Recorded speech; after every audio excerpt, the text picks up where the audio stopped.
Oh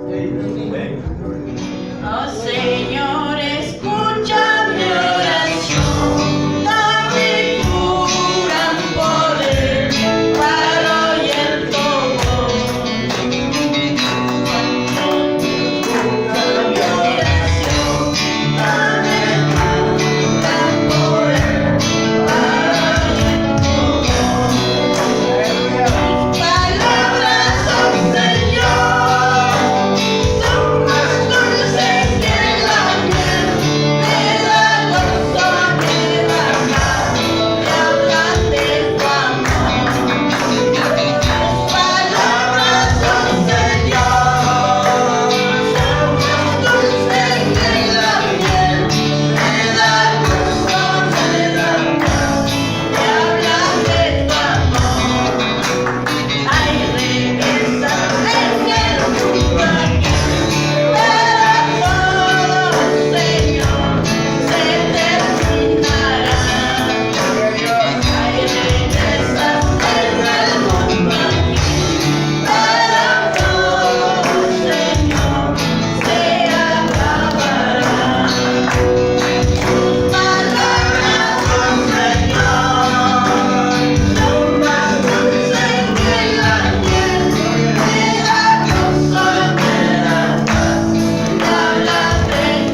a Cristo viene, gloria al Señor.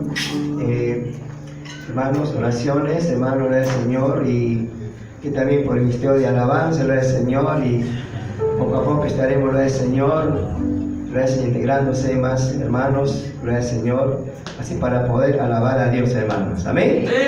Vamos a dar 3 glorias en el nombre del Padre, del Hijo, amado del Espíritu Santo.